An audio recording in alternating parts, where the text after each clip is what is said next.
Ito yung nakuha kong balita kahapon, no? Um, there are stories na magtatangka ang administrasyon ni Marcos na pasukin ang central office ng Iglesia ni Cristo dyan sa Commonwealth. At ang senaryo na gagamitin nila, allegedly, nandyan si Bato de la Rosa nagtatago. OMG mga kababayan, isa po itong mapanganib na pagkakataon kung sakasakaling mangyari at maganap po ito. Mapapasukin daw di umano itong loob ng INC. Matutulad kaya ito sa KOJC mga kababayan? Abay, matindi po ito ano? Magandang araw po sa inyo mga kababayang mapanuring tagapanood ng ating channel. Ito po ang ating magandang tanong dito ano? Ano ba talaga ang alam natin base sa facts patungkol po sa kasong kinakaharap ni Senador Marcolita. Yan po lahat ang atin pag-uusapan mga kababayan sapagkat matindi po ito ano aside from dyan nga po sa sinasabi no na itong INC ay papasukin daw po ano ay dito nga po mayroon isyong matindi ngayon na kumakalat sa mga news or sa mga mainstream media, sa mga balita na si Senator Marcolita nga ay talagang aarestuhin. Ngunit ito ay gumimbal po sa atin. Ito po mga kababayan ay post po ito ni Jesus Bosidoke ano ho. Sa kanya po nanggaling ito at pakinggan lang po natin kung ano po ang kanyang impormasyon na natanggap patungkol po dito di umano sa pagpasok or lulusubin at mukhang gagawing katulad ng KOGC itong INC. Gaano nga ba katotoo ito mga kababayan? Isishare ko lang po ito sa inyong video ito. And that magkakaroon ng mga testigo na magsasabi na nakita nila, etc., etc. Alam niyo naman sa gobyerno, there is always that presumption of regularity. Pag kumilos ang gobyerno, you will not ask questions now. You will ask the questions later. Di ba? Kasi there is always a presumption na yung ginagawa nila ay legal. Di ba? Ang purpose ng paggawa ng ganyan is that, alam nyo, init na rin tong mga congressman. Itong mga congressman na ang kanilang boto ay nakadepende sa Iglesia ni Cristo, na eto sila ngayon ay bumoto sa impeachment at very vocal sa impeachment ni Vice President Sara Duterte. Natatakot ang mga ito na hindi suportahan ng Iglesia ni Cristo. And the only assurance that this administration can make, itong Marcos administration, is to destroy Iglesia ni Cristo. Yun lang yun eh. Alam nyo, pagkwentuhan na ng ganito, palaliman ng pag-iisip, hindi nyo maiiwan si Madarahog. Because I've been talking to a lot of people and isa lang ang lumalabas. Di ba? Ang hadlang na lang sa administrasyon na ito na isang malaking organisasyon ay ang Iglesia ni Cristo. Alam nyo, may punto dito itong si Sir Jesus Bose, Duque. May punto po ito rito mga kababayan. Kasi nga, mayroon na pong naganap doon nga po sa KOGC. Diyan nga po sa kampo ni Pastor Kibuloy. Na hindi po inaasahan ng taong bayan at hindi po inaasahan mismo ng mga membro ng KOGC na gagawin po ito na basta na lang pong lusubin ang iglesia o yung simbahan nila. Ano ho? Na pinadalhan ng 10,000 na mga armado, fully armed na mga pulis. At ayun nga, nang wasak, nanira po ng mga arayrian dyan sa loob ng KOGC. And the rest is history na po. Bagamat ito ay may tinatawag na may presumption ng taong bayan na ito ay illegal, ngunit dahil nga po sa panig sila ng gobyerno at sila yung mga tagapagpatupad ng batas, may presumption din sila na illegal itong ginagawa nila. So ngayon mga kababayan, alam naman po natin ang nangyari, nagkaroon na po ng mga magkabay-kabilang kaso doon.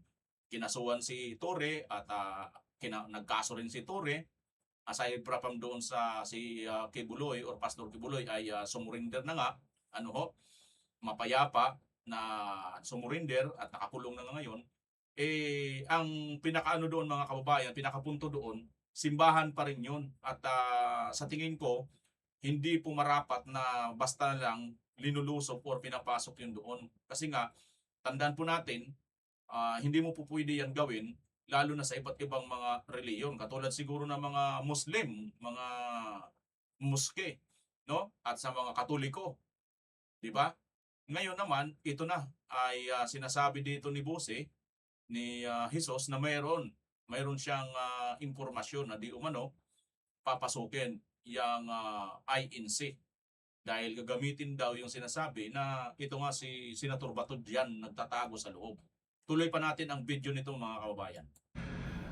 Nasira na nila yung GIL, nasira na nila yung QOJC. Mula na magsimula, ang El Shaddai ay sa kanila. Ang Roman Catholic Church, through the Liberal Party, nasa kanila na rin. And ang pinaka malaking hadlang na lang is the Iglesia ni Cristo. And Iglesia ni Cristo continues to be the critic of this administration. At the only way to destroy it is to attack it by using legal means kuno and to create a narrative that it is an evil organization. Alam niyo na, di ba? Maglalabasan yung mga kwento-kwento na naman na kung ano-ano galing sa mga vloggers ni Marcos. Well, nakakabahala. Ang sobra na ang iniisip ng administrasyon na ito in destroying its people. Hindi lang sa economics, hindi lang sa governance, hindi lang sa corruption, kung hindi pati yung paniniwala ng tao. Pakikialaman na nila. They are really afraid na at the turn of 2028, iba ang maging Pangulo at lahat sila habulin sa kanilang mga kasalanan. Sila ang nasa poder ngayon. They will do everything to extend their power by whatever means necessary. Alam niyo, maraming beses na pala nag-attempt ang administrasyon na ito na i-bait genuinely ang taong bayan at ang mga leader ng oposisyon na mag-create ng chaos para makapagdeklara ito ng martial law. Alam nyo mga kababayan, yan pa isang punto niya rito na mukhang marami na daw beses nag-create ng chaos itong administrasyon na ito para mag-declare ng martial law. Ako sa tingin ko talagang may punto ito kasi sa nasaksihan natin tungkol doon sa pagdala kay PRRD doon sa dahig, hindi po ito dumaan sa due process.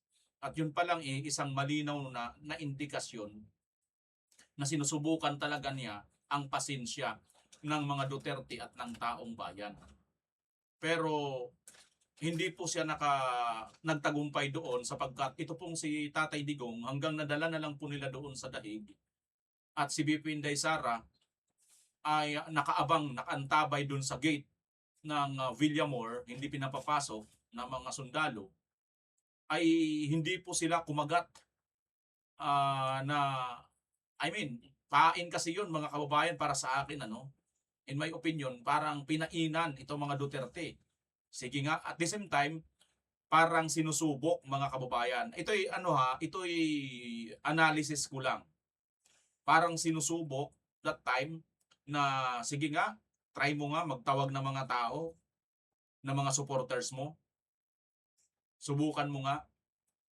Dahil ako mga kababayan, nagtataka talaga ako sa dami na ng mga naatinan, samahan natin ng mga rally na nandoon si Tatay Digong or rally ng tungkol dito nga po sa pagtuligsa, pagkritisismo dito sa administrasyon na ito. Ni minsan, wala pang payo si Tatay Digong na patalsikin or paalisin itong si Marcos. Lagi lang niyang sinasabi na magsalita tayo, malayang pagpapahayag ng peacefully, magtipon-tipon tayo ng malaya, payapa, at isigaw natin, ilabas natin ang ating mga hinain. Hanggang doon lang. Never kong narinig si Pangulong Duterte na nagsalita na sige, pagka ito magka ano-ano mamaya, lusob na kayo, labas na kayo. Manapa mga kababayan, lagi pong andoon si Tatay Digong sa pagtingin kung ano yung nasa batas. At yun nga, history na ang nagsalita. 'Di ba? Nadala nga po siya dahil sa pagsunod niya sa batas. Dahil isa nga po si Tatay Digong, dating prosecutors, abogado, alam niya na hindi agad-agad basta-basta. Dahil wala pa pong precedents, no, dito sa ating bansa na nangyari po yan. Na isang Pilipino, ang basta na lang binitbit doon sa ibang bansa, palabas sa ibang, papunta sa ibang bansa, nang hindi po dumaan sa due process. Ano ho? So yun, isang malinaw na indikasyon, hindi po ako nagbibigay ng conclusion, ano? Ito'y indikasyon para sa akin at analysis ko lang na isa yun malamang sa pupwedeng gawing dahilan para mag-declare ng martial law kung lumusob ang taong bayan doon, pinilit sirain ang gate, or bago makasakay si Tatay Digong, pinilit nila na kunin ng taong bayan. Nandun tayo noon, naka-cover tayo, di ba? Sa dami kasi ng supporter ng mga Duterte, pag nagtawag si Tatay Digong, hindi naman agad makakarating lahat yan, di ba? Alam naman po natin na nauunahan lagi ng mga pulis. Mas marami ang pulis lagi, di ba? Sa atin lang naman panalo yung mga pulis sa mga Duterte supporters Pero pagdating doon sa mga, I'm sorry hindi naman. Panalo naman sila. Pero kaya lang napapalo sila, di ba? Yung mga supporter nung kabila. Di ba? May mga napapanood tayo mga rally ng ibang mga kampo, lalo na itong mga Makabayan Black, di ba? Na mayroon pong duguan, mayroon talagang pulis na binubugbog ng mga rallyista. Pero never ito nangyari sa mga rally na tayo or mga DDS supporters ang nagrarally.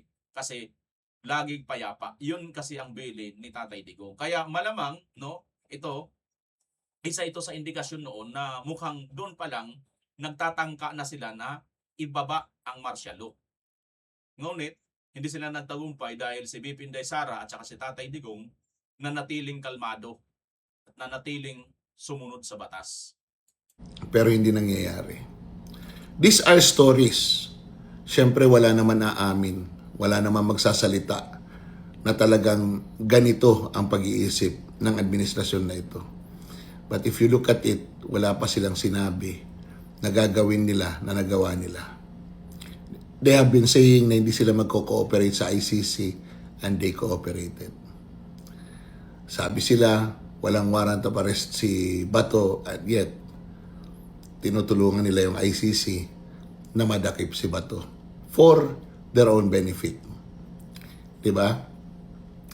Nakita nyo ngayon yung pagpalit ng liderato sa Senado. It is not about programs of government. It's about more on the flood control and a little bit of the impeachment. Pero ngayon nakikita natin na yung impeachment talagang they arrested Jinggoy, they suspended Jinggoy, kulang na ng isa, di ba? Pag maaresto si Marcoleta, isususpend din, kulang na ng dalawa, magiging 22 na ang senador na boboto sa impeachment. And if they will be able to arrest Bato, and if Bato will be brought to The Hague, magiging 21 na lang. And the numbers will drop, and the probability of conviction will go high. So, etong vlog na to is a boring and long lecture. Pero, it goes to show that the Filipino people, the Filipino audience has already matured, and that they already acknowledge yung impormasyon na nanggagaling sa ibang tao na nakakapag-analisa is better than those that are prepared by the people of the government para isaksak sa utak ng mga Pilipino at paniwalaan ito para magtagumpay ang kanilang iniisip para sa kanilang mga sarili. Ayan mga kababayan. Sa totoo lang minsan parang nagiging pinagkakamalan tayo rito, nagiging tamang hinala or bias tayo sa ating magiging parang analysis or mga informasyon Bagamat sinasabi nila, madalas hindi pa po ito verified, ano ho. Pero sa totoo lang mga kababayan, nagiging immune ang taong bayan, ano ho. Kasi 'di ba, napakarami na po ng mga pronouncement katulad noon. Alam naman po natin nasa news 'yan. Ito pong si Marcos Jr. mismo, paulit-ulit niyang sinabi na hindi makikipag-cooperate itong Marcos administration sa ICC. Pag pumunta dito ang ICC, ay pupwede silang pumunta, ngunit hindi sila pupwedeng magkaroon ng mag-conduct ng investigasyon. Dahil ang pagpunta lang nila dito bilang mga turista, pupwede, yun yung sinasabi ni Marcos Jr. noon na atong presidente. Ngunit ano po ang nangyari mga kababayan? The rest is history. Nakita naman po natin kung ano po ang ginawa nila kay Pangulong Duterte. Di ba? So dito makikita natin mga kababayan na mayroon po talaga ang taong bayan trust issue dito kay Pangulong Marcos. Bagamat ito, lagi natin sinasabi, ano ho, kamukha nito ngayon. Ang source natin mismo lang si, hindi ko po nilalang itong si kababayan. Kababayan natin to, waray-waray daw yata ito si Jesus Duque, no? Hindi natin nilalang ang kanyang hawak na impormasyon. Lalo pa nga mga kababayan na ito pong ganitong style ng Marcos administration ay hindi na nagiging bago sa atin. Kumbaga, iba yung kanilang sinasabi sa kanilang ginagawa. At yun po ay mga may pruweba na, di ba? Bagamat ayaw natin magbigay ng conclusion hanggang maaari mag-analysis lang tayo. Pero nangyari na po ang nangyari eh. Nakita na po ng sambayan ng Pilipino na hindi po tapat itong si Marcos Jr. sa kanyang mga binibitawang salita. Kasi nung nahuli na, ang sagot niya na, nang siya po ay nagpa-presscon, sumunod at nakisama sila sa Interpol. Yun na po yun. Pero kung titingnan lahat ang kasukasuan, sino ba ang gumawa doon? Mismo ang si Torre na hawak po yan ng administrasyon or ng executive under, no? Pwede naman eh. Sandali, may sinabi ako noon eh. Di ba mga kababayan? Ganito lang naman yung kay Marco kay BBM eh. Sandali, may pronouncement ako noon, hindi tayo makikipagtulungan. Bakit ikaw dyan yung nangunguna pa mag-aresto? Pwede sabihin na lang natin na gusto natin makipag-cooperate. Eh di sana, di mayroon din Interpol mismong Interpol ang humuli. Di ba? Tapos tayo, assisting na lang tayo. Hindi tayo pa mismo yung nanguna talaga sa pag-aresto kay dating Pangulong Duterte. At gayon pa man, irespeto natin ang due process. Ganun sana, di ba? Para hindi tayo dito ngayon nagiging parang nagtatamang hinala. Sana nagiging analysis lang po tayo. Kaya lang, lagi tayong nagkakaroon na ng conclusion dahil nga sa nakita na natin eh. Mayroon na pong nangyari, naganap eh. Di ba? Iniiwasan po sana natin magbigay ng conclusion mga kababayan. Tama hindi? Kasi tayo rito ay facts lang. Analysis, facts, no? At evidence. Bahala na ang taong bayan kung ano ang kanilang nakita at napansin at kanilang papaniwalaan. Bahala na sila magsuri sa atin inalalatag. Di ba? Pero this case mga kababayan, may punto itong sinasabi ni Jesus Duque. Bagamat hindi pa ito kumpirmado. Hindi natin alam. Bilang isang vlogger, minsan, di ba, naghahanap din tayo ng mag-viral, mag-trending, tayo makauna sa isang balita. Well, bibigyan pa rin po natin ng benefit of the doubt. Ano? Ang sa atin dito, isinishare po natin na may impormasyon.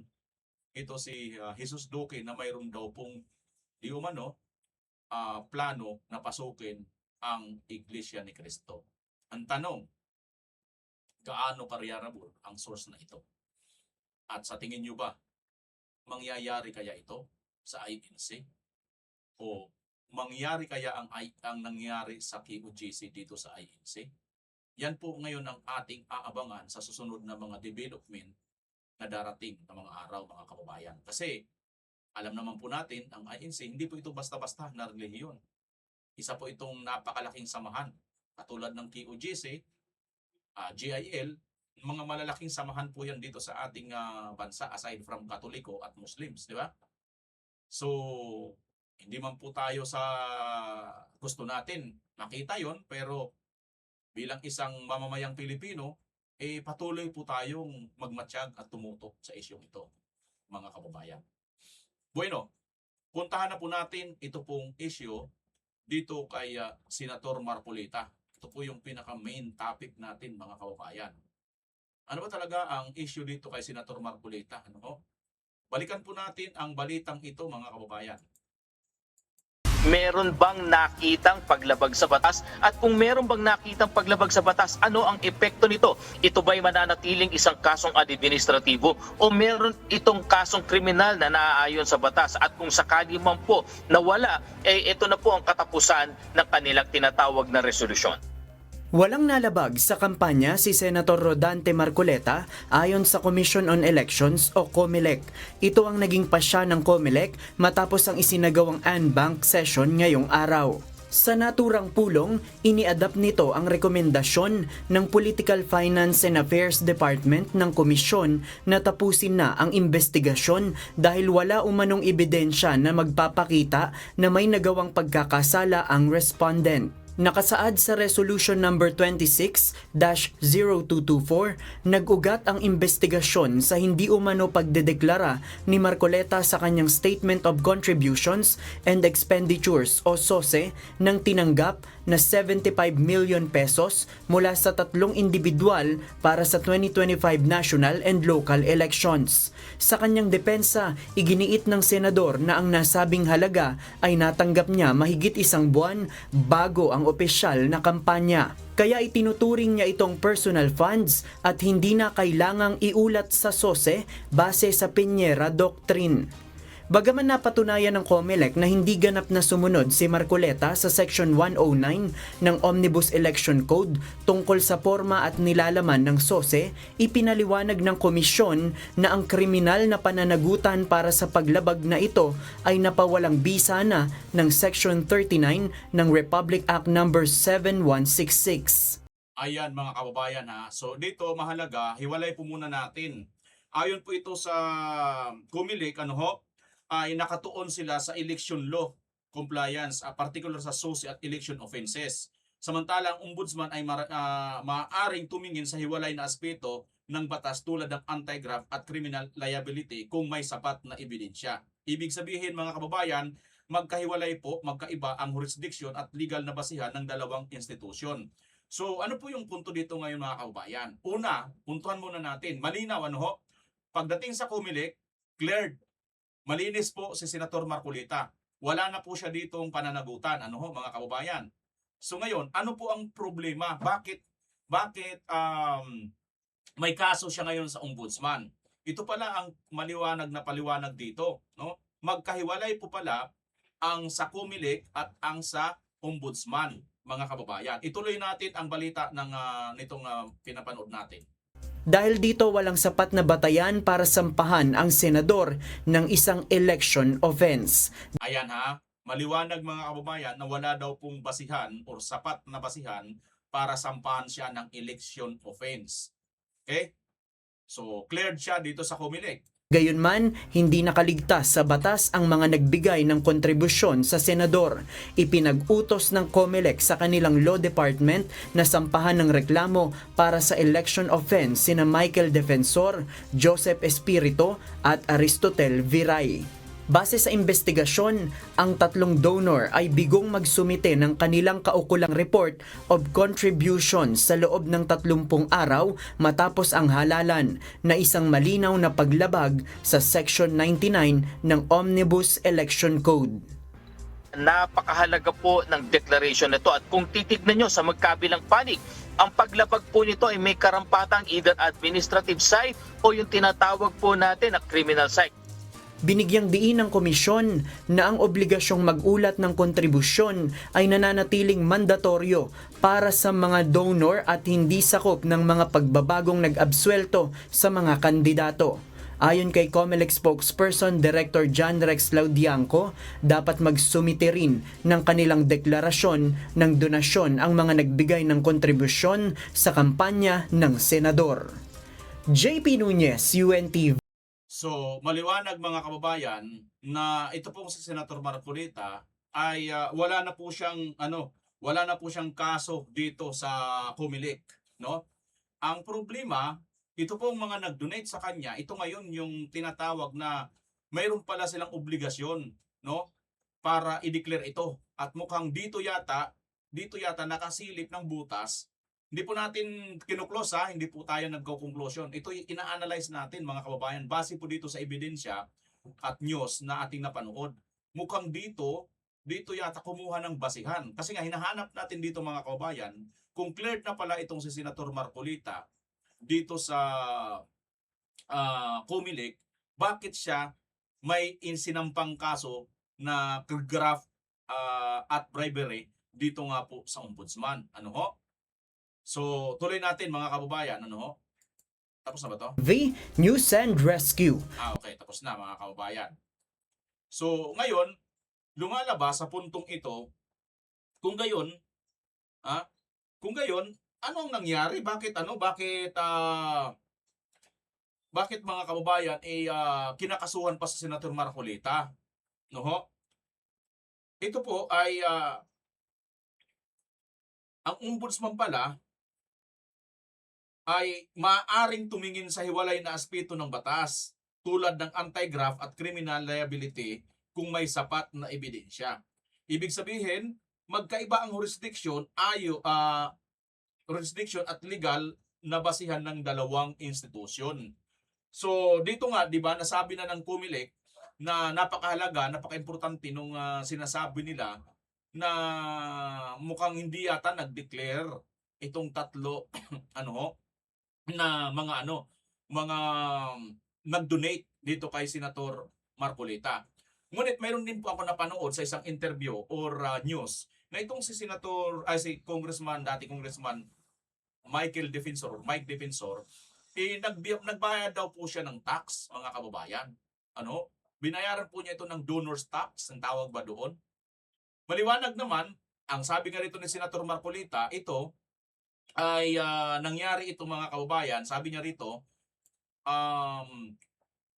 bago pa yung eleksyon, sa kanya natanggap yung pera na yun. Kaya nga hindi niya tinuturing na ito ay campaign, no? Campaign period or campaign money. Kasi nga, bago pa ang eleksyon Di ba? Meron bang nakitang paglabag sa batas? At kung meron bang nakitang paglabag sa batas, ano ang epekto nito? Ito ba'y mananatiling isang kasong administratibo o meron itong kasong kriminal na naaayon sa batas? At kung sakali man po nawala, ito na po ang katapusan ng kanilang tinatawag na resolusyon. Walang nalabag sa kampanya si Senator Rodante Marcoleta ayon sa Commission on Elections o COMELEC. Ito ang naging pasya ng COMELEC matapos ang isinagawang Anbank session ngayong araw. Sa naturang pulong, ini-adapt nito ang rekomendasyon ng Political Finance and Affairs Department ng komisyon na tapusin na ang investigasyon dahil wala umanong ebidensya na magpapakita na may nagawang pagkakasala ang respondent. Ito mga kababayan, tanong natin. So ito na, wala nung nakita na ebidensya. Kapag may findings na sa election-related aspect, nangangahulugan ba na iyon na wala ng ibang posibleng pananagutan sa ilalim ng batas? Ito. O maaari bang parehong pangyayari ay may hiwalay na legal na pagsusuri, depende sa ebidensya at sa batas na ginamit? Yan yung mga mahalagang tanong mga kababayan. Kasi nga, dito nalilito ang tao no?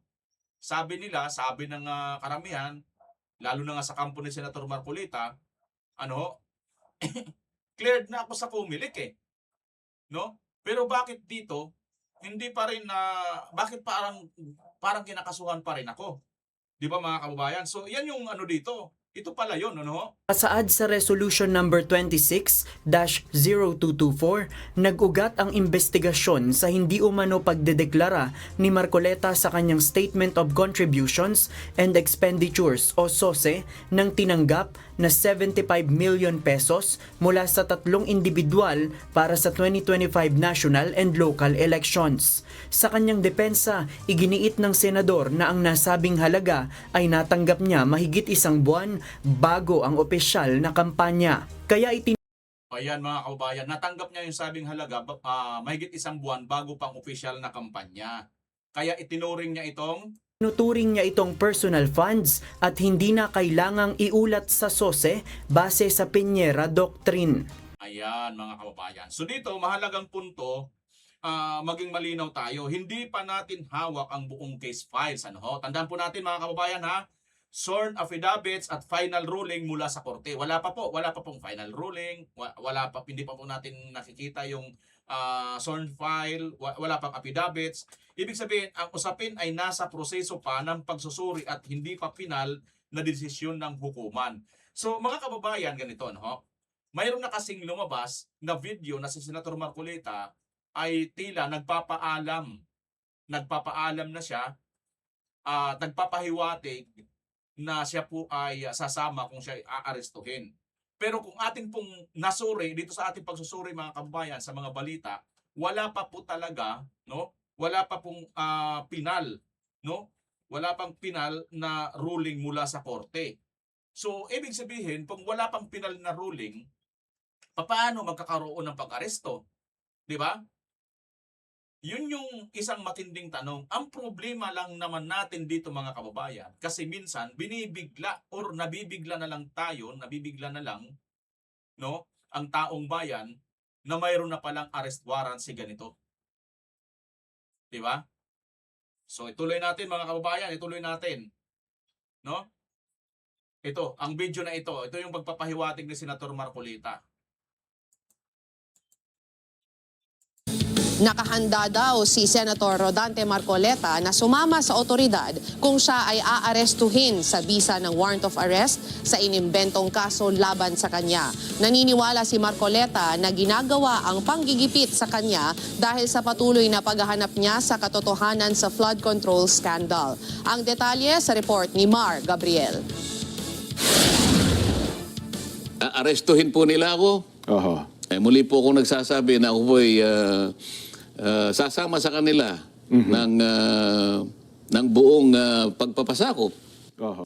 Matapang nahaharapin ni Senator Rodante Marcoleta ang mga gawa-gawang kaso na isinampalaban sa kanya. Sa harap yan ang bantang pag-aresto sa senador, kasunod ng impormasyon na naglabas na ng warrant of arrest ang korte. Sinabi ni Senator Marcoleta na malinaw na bahagi lang ito ng panggigipit sa kanya. Totoo po lahat na maaari pong ako'y arestuhin sa araw na ito o kung hindi man ngayon sa mga susunod na araw sa kadahilanan po na kailangan po nila na magkaroon po ng katiyakan na yun pong pag-iimbestiga, yung pagsisiyasat doon sa napakalaking nakawan na nangyari sa kasaysayan ng ating bansa ay tuluyan ng malimutan. Ito lamang ang paraan nila para wala na pong magtatangka na masugid na gagawa ng kanyang tungkulin na tukuyin saan man tayo makarating. Tukuyin ang lahat ng mga taong nasa likod ng napakalaking nakawan na ito sapagkat sila po ay nakagawa hindi lamang ng kataksilan sa bansa, kung hindi napakalaking kasalanan po sa inyo. Lahat po ng mga taong binoto ninyo na nasa likod po ng pagnanakaw na ito, sila po'y pinagtiwalaan ninyo.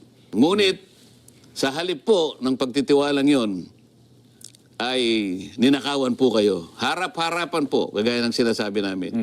Yan po ang kanilang gustong iwasan ngayon. Yung makilala sila ng lubusan at tuluyan. Kaya lahat po ay gagawin nila. Huwag po kayong mawawala ng loob. Alam ko po na ito'y pansamantala lang. Alam ko pong hindi magpapabaya ang Panginoon Diyos. Git pa ni Ayan mga kababayan, ang punto, mayroon pa po isang punto dito. Ito, mahalaga itong punto mga kababayan na makita natin. Ito, pakinggan po ninyo ha. May isa pang tanong na lumalabas sa diskusyon ng publiko. Ito mga kababayan. Ano yon? Ito yon. Bakit tila iisang pangalan ang napupunta sa ganitong klase ng reklamo? Pansin nyo ba mga kababayan? Bakit tila iisang pangalan lang, no? Kung may iba ring kandidato noong halalan na nakatanggap din ng campaign donations, question mark, no? So sa madaling sabi mga kababayan, sa ngayon nakikita natin si Senator Marcolita sa isang mababaw na salita ay siya lang ang bukod tanging pinag-iinitan patungkol sa ganitong klase ng kaso. Pero mayroong argumento, mayroong kumakalat na diskusyon ng publiko na ito'y tila baga mukhang siya lang ang napupusuan o siya lang ang napupukusan na pag-initan. Samantala, hindi tayo magbibigay ng conclusion. Mukhang lantad naman na kaalaman ng publiko na ang karamihan, marami sa mga politiko sa atin, malamang sa malamang, hindi tayo nagpapangalan, ganito rin ang kaso kay Senator Marcolita. Ngunit, tila baga, wala naman mga kababayan na nakakasuhan katulad ni Senator Marcolita. Di ba? Yun yung punto na tanong na kailangan din natin maintindihan. Lahat tayo ng mga viewers, hindi lang po tayo basta viewers, kundi nagsusuri tayo sa mga facts at sa mga diskusyon at sa mga sagot at sa mga konteksto ng pinag-uusapan. Ang mahalaga dito, maintindihan natin, maunawaan natin. No? Kasi kung mayroon palang katulad na ganitong isang congressman din dati, di ba? At tumanggap din ng katulad nitong natanggap ni Senator Marcolita, bakit hindi rin yun na kakasuhan na katulad ng ginawa kay Senator Marcolita? Di ba? Ito'y mga pagsusuri natin. Kaya nga tayo mga kababayan, medyo naglilibel tayo ngayon, medyo lumilibel up tayo ngayon, no, sa ating channel. Hindi na po tayo basta magre-react na lang, kundi manunuri tayo. Magsusuri na po tayo ngayon kung ano po talaga ang laman ng balita. Di ba? Para naman, pag alis niyo rito, mayroon po kayong mapulot na take away kung ano ang inyong matitake away dito sa ating channel na kaalaman. Ano? So ito pa, no, mga kababayan. Dagdag ko lang, sa ngayon, wala pa tayong sapat na verified comparative data para sabihin may pattern o wala. Kaya nananatiling itong research question, hindi isang conclusion. Maliwanag mga kababayan, pakitandaan po ninyo, hindi po ako nagbibigay ng conclusion. Ito po ay research pa lang. Research question. Diba? Naghahanap tayo, nanunuri tayo, sinusuri natin itong mga katanungan natin. Pero for now, iiwan ko sa inyo yan mga kababayan kung paro-parehas ba tayo ng tanong. Kung paro-parehas ba tayo ng kakilala. Si Senator Marcolita, dating congressman, na naging senador ngayon, ito pa nga ang dapat ninyong itanong Mayroon bang katulad ni Senator Marcolita na dati ring congressman na ngayon nanalo na bilang senador? Or mayroon bang iba't iba pa pong mga politiko na ngayon nanalo na rin na katulad kay Senator Marcolita, mayroon din tinanggap mula sa mga donors? Yun yung dapat natin alamin. Ngayon kung mayroon kayong alam, may kilala kayo, di ba? Hanapin din ninyo kung siya ba ay katulad dito ni Senator Marcolita ay nakasuhan din. Di ba? Para puro parehas po tayo makinabang dito mga kababayan sa mga research natin or nalaman natin. Okay, tuloy natin. Marcolita, pilit na pilit ang kasong plunder at indirect bribery na isinampa sa kanya. Po yung mga kasama ko sa Senado na dati namin kasama sa grupo namin, meron silang plunder na nauna na. Opo. Pero dahil sa pagsanib sa kanila, nawala na po siguro. Baka sila po ay hindi na asuntuhin. Mauuna pa po akong arestuhin. Doon sa mga kasama namin dati na nangako na magiging intact kami. Walang hiwalayan, walang maghuhudas. Sabi ni Pero Boying, napansin na ninyo kung sino po yung naghudas. Wala naman daw siyang ninakaw na pera ng taong bayan. Hindi gaya ng mga dawit sa flood control scandal. Pero ako, imbento lang. Walang kaugnayan po sa public funds. Wala po akong ninakaw. Ang tanging kasalanan ko lang po sa kanila. Sa kanila, hindi sa taong bayan. Ay yung pilitin ko po na ituloy ang pagdinig dyan sa flood control projects, anomaly na yan. At mapanagot. Kasi At sa mapanagot natin accountability, silang lahat. opo, Oo. para mapanagot ang nasa likod talaga ng Nasa lahat sa ng kanila ito. po yun. Nasa kanila na po yun. Oo. Kung talagang arestuhin po nila ako, Oho. muli po akong nagsasabi na ako po ay sasama sa kanila. Liwanag sa akin yan na alam ng taong bayan na wala po akong kasalanan kung hindi yung maglingkod sa inyo ng buong katapatan. Ano man po yung gagawin nila. Ako po ay naniniwala na meron po tayong isang Diyos na mapagmahal. Maaari din daw na may kinalaman sa nalalapit na impeachment trial ni Vice President Sara Duterte ang planong pag-aresto at pagkulong kay Marcoleta. Para sa mata ng Agila, matatag, Ayan mga kababayan, no? Bandang dulo nga, no? Ang sinasabi pa dito, maaari daw may kinaugnayan ito Ng Diyos. sa maaring impeachment, usapin ng impeachment naman. So talagang, alam nyo, nagkakabit-kabit na, no? Nagdudugtong-dugtong na itong mga maaari nating suriin, ano ho, mga kababayan. At sinasabi ko nga kanina pa, na mukhang na naging ano na tayo naging parabagang ang taong bayan napunta na tayo sa mapagtamang hinala. Kasi itong administrasyong Marcos, bagamat ayaw natin mag-conclude, no? Ayaw natin kaagad magbigay ng conclusion, pero marami na po ang mga presidents o marami na po ang mga naunang pangyayari na hindi po ito tapat sa kanyang mga sinasabi o binibitawang salita.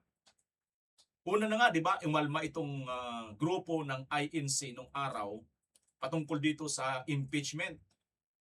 Sinabi nga nila rito, no, nagrarally sila dahil sumusuport sila dito sa sinabi ni Marcos Jr. ni BBM na ayaw niya ng impeachment. At that time, kay Vice President Sara Duterte, yung naunang impeachment case laban sa kanya. Pero, ang nangyari, yung anak niya na congressman na si Sandro Marcos at itong pinsan niya na speaker that time, si Romualdez, sila yung mga nanguna na pumirma para i-impeach itong si Vice President Inday Sara Duterte. So, alam mo yun, ikaw isang presidente, anak mo lang ang congressman, pinsan mo lang ang congressman. Kung isa kang presidente, na mayroon kang isang matibay na isang salita, siguro, katulad kay Tatay Digong, ayaw man natin iparehas silang dalawa, pero kung magbe-base lang tayo sa naturalisa, sabi ni Tatay Digong, binuto yan ng taong bayan. Huwag natin tigilan nyo yung impeachment na yan. Hayaan nyo yung taong bayan. Biruin nyo, binuto yan ng taong bayan tapos ipapa-impeach nyo. Di ba? So, yung mindset, nasa leader yan. Yung tatag ng kanyang mga binibitawang salita. After all, may sinabi siya na ayaw ng impeachment. So dito talaga, ayaw natin magbigay ng conclusion, pero siya na rin mismo ang nagsasara ng kanyang mga sinasabi. Dahil yung kanyang sinasabi, kinukontra ng mga gawa nitong kanyang anak at kanyang pinsan. Kaya ang tao, napupunta tayo sa tamang hinala, mga kababayan. Pero, aside from that, no, mayroon pang isang sinasabi si Senator Marcoleta. Sinasabi niya rito, ang punto niya, wala siyang ninakaw na public funds, no? Wala siyang alam na kasalanan sa taong bayan. Ang tanging alam lang niyang kasalanan, ipagpatuloy niya ang investigasyon patungkol dito sa flood control. So, kung titingnan natin, tila ang pahiwatig ni Senator Marcoleta, mukhang papunta tayo doon sa sitwasyon kung saan ang dalawang grupo ng Senado, bakit natin nasabing dalawang grupo? Kasi sinabi yan ni Senator Alan, bago pa magkaroon ng palitan ng liderato, nung sila pa ang 13, ay sinabi ni Senator Alan na Senado ng Malacanang at Independent Senate. Ito nga yung grupo niya. So, mukhang lumalabas mga kababayan. Again ha, ayaw ko rin kaagad mag-close. Bagamat alam na po ng taong bayan, binibigyan ko pa rin ng benefit of the doubt. Bahala na kayo mag-conclude. Kayo na ang magtagni-tagni ng ating pinag-uusapan. Ang importante dito, linalatag po natin ang magkabilang panig mga kababayan. So dito makikita natin, ito yung mga isa sa mga ipinupunto ni Senator Marcoleta na mayroon din basihan na pinaghuhugutan. Dahil yung kanyang grupo ni Senator Marcoleta ay talaga naman nauna ito na magpaimbestiga at napakasigasig nito magpaimbestiga tungkol sa flood control. So kung ibabase natin dyan ang ating analysis, mayroon siyang punto na sabihin ito na tanging niyang kasalanan ay yan. Sapagkat tuwing mag-iimbestiga na lang siya ng flood control, ay talagang nagkakaroon ng rigudon dyan sa Senado. Diba? Naalala nyo dati nung nakarating si Sergeant Gutesa, anong nangyari? Anong nangyari noon? Di ba bigla na lang nagkudita? Pinalit si Chess Escudero. Sino ba? Si Tito Soto.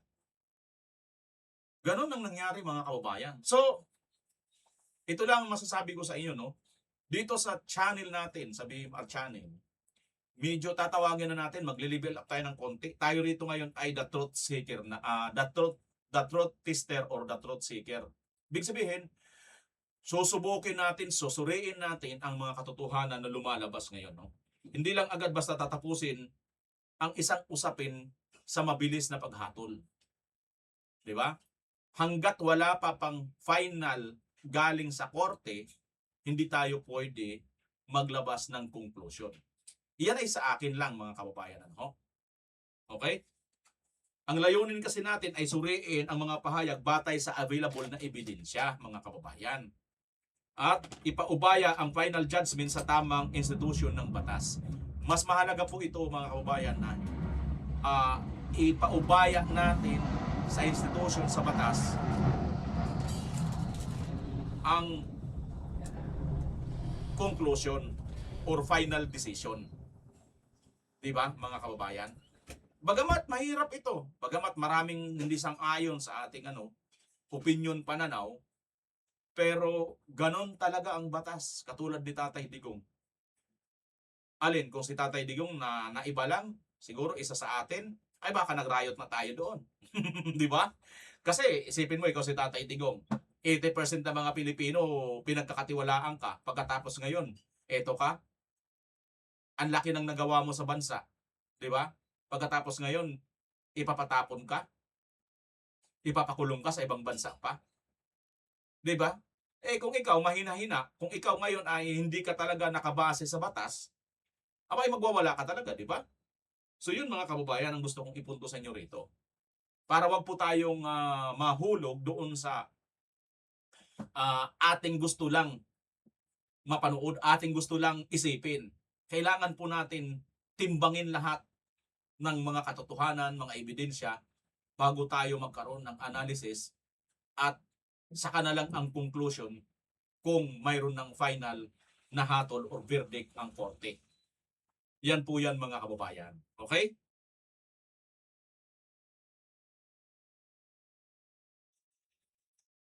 Ang malaga sa atin dito ay hindi tayo yung hindi yung kung tama agad tayo, kundi ang sinusuportahan ng ebidensya at ano pa ang kailangang mas maunawaan natin. Diba? So sa ngayon, mga kababayan, ito pong si Senator Marcoleta ay siguro baka naghahanda na ng kanyang pagsuko. Pero siguro itong may iwan kong tanong sa inyo mga kababayan. Sa tingin ninyo, pag nangyari ito, let's say, sandali. Ulitin ko ang tanong. Sa tingin ninyo, ito yung iwan ko ha, sa tingin ninyo, maaari kayang mangyari ang paglusob o pagpasok sa INC compound na katulad na nangyari sa QOGC? Yan yung tanong ko mga kababayan. Ano? Sa tingin nyo kaya, maaari kaya mangyari yon? At ito pa, ano ang magiging reaksyon? Sa inyong palagay, ano ang magiging reaksyon ng mga QOGC member in case na si Senator Marcolita ay kanilang hulihin? Despite sa mga nalaman na natin, at ayon din kay Senator Marcolita at ayon sa mga news, na mukhang sabi niya, wala siyang kasalanan. Ang tanging niya lang kasalanan ay ang magpaimbestiga, ipagpatuloy ang imbestiga dito nga sa flood control. At wala siyang sinasabing ninakaw na pera sa pera ng bayan. Mga kababayan, yan po ang ating napag-usapan ngayon. Sa tingin ninyo, ano ang inyong masasabi dito? Huwag na po kayong mag-atubiling mag-comment dyan sa baba sa comment section. Okay? Para sa iba pang mga pag-uusapan natin sa susunod. Mga kababayan, gusto ko pa sanang kaya lang baka mag-brown out na. Parang nag-signal na mag-brown out sa amin dito. Pero sandali nga. Pero comment na lang kayo mga kababayan, sa sunod ko sigurong video, mag-brown out na yata. Parang nawawala-wala na. Comment na lang kayo dyan at babasahin ko na lang o kaya shoutout ko na lang kayo sa sunod na video. Okay, maraming salamat. Bye-bye!